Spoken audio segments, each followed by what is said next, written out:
देखिए, बहुत ही तकलीफ की बात है कि भारत के सियासत में कुछ ऐसे नफरती विचार अभी कब्जा जमाए हुए हैं जो संपूर्ण देश का वह दुश्मन है।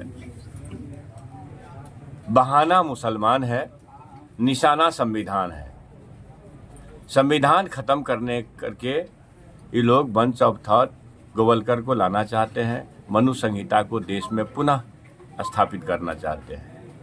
जिस संविधान से हमें समानता का, समरसता का, बंधुत्व का, संवेदनशीलता का, प्रजातंत्र की सीख मिलती है, सबके लिए कानून बराबर है।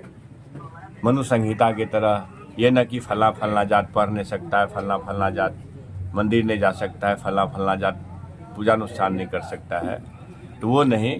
संविधान सबके लिए बराबर है, क्या बड़ा क्या छोटा सबका ये समान कानून है। समाज को संवेदनशीलता से, लोकशाही ढंग से कैसे चलाना चाहिए उसका माने ये जीने का, खाने का, उठने का, बैठने का तरीका है। सर, इतना उबाल क्यों है मुसलमानों में और आप विपक्ष में हैं, आप भी साथ दे रहे हैं, आखिर परेशानी क्या आ रही है सामने, क्या दिक्कत हो सकती है? देखिए, हम उसी को पूरा कर रहे थे कि वक्फ संशोधन कानून चंद उद्योगपतियों के हाथ में जिस ढंग से डिफेंस के जमीनों को अडानी जैसे कंपनी के मालिक को सौंपा गया है, तो किसी बहाने से भारत के जो इस तरह से, चाहे वो क्रिश्चियन मिशन का हो, इस्लामिक मिशन का हो या सिख समुदाय का हो, इस तरह के संपत्तियों को उद्योगपति मित्रों के हाथ में देने की साजिश है। और मैं फिर कह रहा हूँ कि मुसलमान बहाना है, निशाना संविधान है। जिस संविधान से सबको एक तरह का कानून मिला, एक तरह के जीने का हक मिला, वो इसको ख़त्म करके मनु संहिता को लागू करना चाहते हैं। तो बहाना क्या होगा? तो मुसलमानों के खिलाफ नफरत पैदा करो, हिंदुओं के बीच में गुस्सा दिलाओ, और इस तरह के कई प्रयास साजिश वो लोग कर रहे हैं।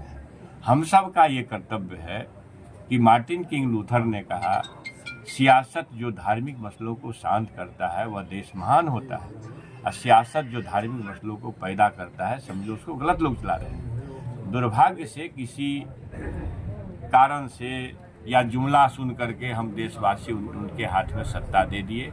अब सभी देशवासियों को मिलजुल करके ऐसे जुमलेबाजों से सत्ता लेनी है। ये तो कालांतर की बात है।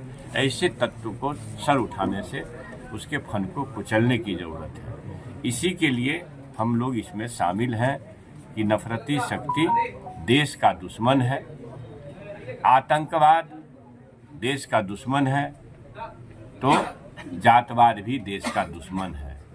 तो ये जातवादी लोग कहाँ कहाँ तक बात को ले गए हैं। आप अभी देखे, आया था धर्म प्रचार करने सिंहेश्वर में, क्यों आया था? किसी पार्टी का प्रचार करने। जो प्रदीप मिश्रा जी आए थे धर्म प्रचारक बन करके, वहाँ पर वो कह रहे हैं कि भाई शिव के अवतार हैं, शिव के स्वरूप हैं अमित शाह जी। अब बताइए, ये समझ लीजिए कि स्पष्ट रूप से आम हिंदुओं को समझना चाहिए, इस तरह के जो भी धार्मिक संगठन के लोग आएंगे उसका इरादा होगा कि हम संघी नफरती पार्टी का प्रचार करके जाएं। तो हमको आपके माध्यम से कहना चाहते हैं अपने कोसी वासियों से, मधेपुरा वासियों से, इस तरह के प्रपंच और साजिश के खिलाफ सतर्क रहने की। कल की क्या तैयारी है? कल आप भी साथ चलेंगे? बिल्कुल साथ चलूँगा।